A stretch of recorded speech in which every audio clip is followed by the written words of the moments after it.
Vendredi 5 mars les amis, salut à toutes et à tous, j'espère que vous êtes en forme ou que vous soyez, bienvenue à la maison comme d'habitude, dans mon petit bureau pour ce point média.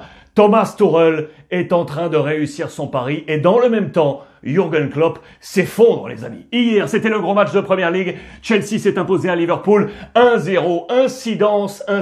Regardez les jeux de mots à l'anglaise, bien évidemment, la une du Mirror. Down for the Mount. On descend de la montagne parce que c'est Mason Mount qui a marqué ce but. Le jeu de mots est une nouvelle fois magnifique. Voici ce classement. Chelsea est 4e. C'était l'objectif en allant chercher Thomas Tuchel, se qualifier pour la Champions League, être dans le top 4. Pour l'instant, ça tient. Dans le même temps, regardez où est Liverpool, très loin de Manchester City. On fait le point sur tout ça. D'abord, côté Chelsea, la réussite de Thomas Tuchel. Depuis son arrivée, on est passé de la 9e à la 4e place. 24 points sur 30 possibles. Sur les 10 matchs réalisés, 8 clean sheets, les amis. 8 clean sheets sur les 10 matchs. Regardez, 7 victoires, 3 matchs nuls, aucune défaite. Aucune défaite pour l'instant pour Thomas Tuchel. Dans le même temps, les affaires vont mal pour Jürgen Klopp. Regardez ce qui se passe. C'est historique.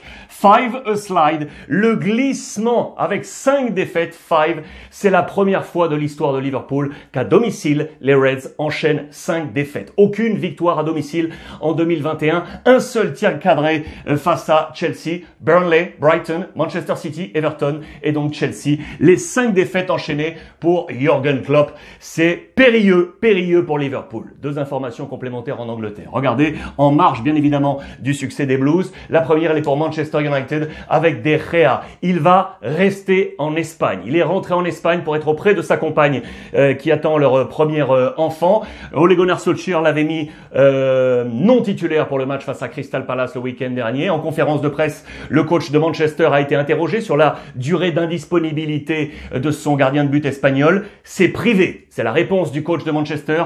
David De Gea, va donc rester en Espagne pour le moment auprès de sa compagne. La deuxième information, elle est ici. Elle concerne Newcastle. Bruce, 4 millions de livres. Bruce, c'est Steve Bruce, l'entraîneur de Newcastle. Newcastle est 17e, juste au-dessus de la zone rouge, en zone de danger. Attention, fracture avec une partie du groupe, et notamment Matt Ritchie. L'un de ces joueurs, il faut savoir qu'en cas de licenciement de Steve Bruce, 4 millions de livres en jeu, 4,6 millions d'euros. Les affaires vont mal du côté de Newcastle, vous l'aurez compris. Hier en Italie, je vous l'ai annoncé, l'Inter pouvait s'échapper et prendre 6 points d'avance sur l'AC Milan. C'est chose faite. L'Inter s'est imposé à l'extérieur sur la pelouse de Parme, 2-1 avec l'ami Alexis Sanchez, alors que dans le même temps, l'AC Milan, toujours sans Zlatan Ibrahimovic, qui a lancé la chansonnette avec son copain Mihajlovic. Et regardez comment il s'est rendu à San Remo. En moto, problème sur la route, et du coup il a dû enfourcher une moto, l'ami Zlatan Ibrahimovic.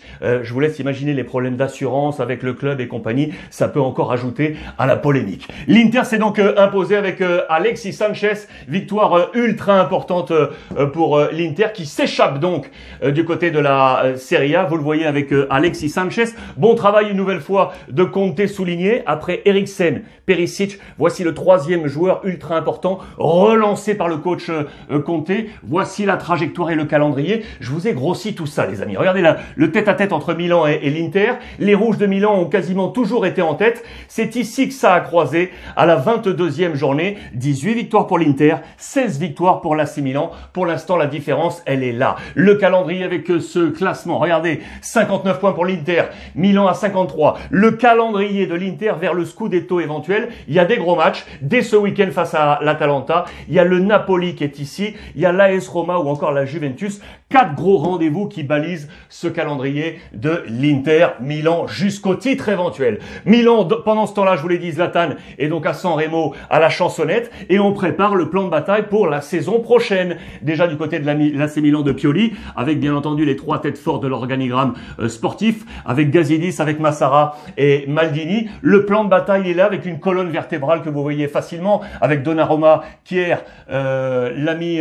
Romagnoli, il y a du Hernandez, il y a du Benasser, il y a du Kessié, interrogation sur Çalhanoğlu, interrogation sur Zlatan Ibrahimovic, Selemakers, Mandzukic, Rebic, Leao. On crée l'ossature de cette AC Milan pour la saison prochaine. Du côté de la Juve, Là aussi, on est en plein check-up parce que les jours prochains seront décisifs, notamment la Ligue des Champions face au FC Porto. Attention, l'international uruguayen Bentancur est positif à la Covid. Indisponible pour lui, interrogation toujours sur Arthur et on va compter sur Chiesa et Cristiano Ronaldo pour lancer et tenir la formation de la Juve avec Pirlo. En Espagne maintenant, on est à quelques jours, ça y est, vous le savez, mercredi prochain du Paris Saint-Germain FC Barcelone, le match que tout le monde attend en Ligue des Champions. Actu Barça, Actu Paris. Aujourd'hui, regardez, le Barça qui va retrouver en finale de Coupe du Roi après s'être qualifié face à Séville dans une remontada, je vous le rappelle. On retrouvera l'Athletic Bilbao qui s'est imposé dans l'extra time prolongation face à la formation de Levante, adversaire donc du Barça qui est en mode nouveau. Je vous ai montré cette photo hier. Eh bien, regardez, elle était à la une de la presse catalane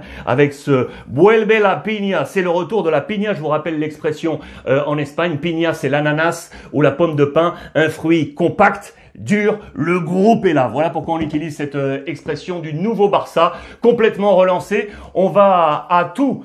On va à por todo, on va aller jouer absolument tout. Et donc, la Ligue des Champions, on veut y croire tous autour de Ronald Koeman, qui est le grand vainqueur de cette réussite. On s'est régalé fort de cette qualification. Les joies autour de Ronald Koeman, qui est donc le grand vainqueur. Plusieurs joueurs sont sortis dans cette presse, avec notamment ceux qui vont peut-être baliser le Barça de demain. Illich, vous le savez, le jeune talent, qui est pour l'instant un joueur de l'équipe B. La saison prochaine, il sera, à n'en pas douter, c'est sûr, ça y est, c'est annoncé, un joueur de l'équipe première. Mingueza, joueur formé. Le Barça a une option pour le prolonger pour 2 ans, une option qui va qui court jusqu'au 31 mai. L'option devrait bien entendu être levée pour Mingueza. Quant à Martin Braithwaite, il marque le but de la qualif face à Séville pour le 3-0. Et bien tout le vestiaire est autour de lui. C'est plutôt un joueur qui est très apprécié de la part du FC Barcelone. On est à quelques heures des élections présidentielles du côté du Barça. Vous le savez,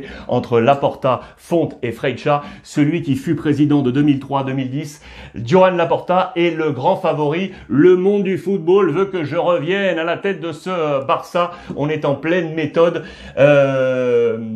politique pour convaincre, bien évidemment, les socios de voter pour lui. Barça PSG, les informations Barça, les informations PSG maintenant. À la lutte pour le titre de champion en France, vous le savez, pour un 10e titre peut-être, mais il y a 4 candidats avec Lille, Paris, Lyon et l'AS Monaco. Lille a pour l'instant 2 points d'avance. Information complémentaire, Bernat devrait prolonger avec le Paris Saint-Germain. Et je vous ai annoncé hier que Jürgen Klopp voulait fermer les portes d'une éventuelle sortie pour les sélections, pour ses internationaux. C'est très certainement la même chose côté Paris. On pense aux Sud-Américains avec Marquinhos en photo. Raison Covid, bien évidemment. Voici le calendrier attendu pour les 4 formations pour les 10 dernières journées. À la lutte, il y a vraiment des gros matchs qui sont prévus. On prépare le retour de Neymar. Oui, il pourrait être présent. Attention pour le match face au Barça en Ligue des Champions. Paris qui applique un énorme turnover à la différence des 3 autres candidats au titre turnover organisé du côté de Paris. Lyon, où on met justement en avance Depay, qui n'est pas un homme de neutralité. Il y a des excès avec du plus, avec du moins, mais c'est un homme électrique, Depay, alors qu'on expose également dans les colonnes de l'équipe les possibilités de voir Lille sacré champion de France. Il y a des possibilités. Marseille, toujours le feuilleton, avec Sampaoli, suite du portrait. On nous dit qu'il est toujours à l'hôtel, vous le savez, en raison de la période de confinement. Non pas de confinement, pardon, mais de sécurité sanitaire. Voilà pour trouver. Il est à l'hôtel, passionné de musique, de rock et de cinéma, alors que l'équipe revient sur cette folle journée, souvenez-vous, du 30 janvier dernier, avec l'intrusion de plusieurs individus du côté de la commanderie qui avaient largement agité l'actualité de l'Olympique de Marseille. Et puis enfin, ce week-end, c'est le grand derby en Espagne, les amis. Le Real face à l'Atlético Madrid, la bataille de 9. Luis Suarez va-t-il enfin marquer après 5 matchs sans but? Et Karim Benzema sera-t-il là? Oui ou non? C'est le grand mystère, d'autant que Mariano, l'une des solutions pour Zidane, est blessé. Il sera absent, incertitude. Duel magique également entre le Belge Courtois et le Slovène Oblak. Bataille de défense centrale. Savic face à Varane, puisque pour la première fois depuis 2016, ni Jiménez ni Ramos, ça sera le grand match attendu ce week-end. Le Real Madrid qui gagne plus de points à l'extérieur, c'est à noter. 28 points à l'extérieur contre 25 à domicile, 9 matchs sans défaite à l'extérieur, 8 en Liga, plus celui en Ligue des Champions. Et le grand dilemme de Simeone, Saúl ou João Félix? On se bat pour une place du côté de l'Atlético. Lui, sera-t-il là? C'est la grande question de ce derby. Benzema, oui ou non? Réponse bien évidemment sur les antennes de beIN Sport. Les amis, voilà pour ce point média du vendredi. Bon week-end à vous tous, on échange via le hashtag RuizClub et profitez des vôtres.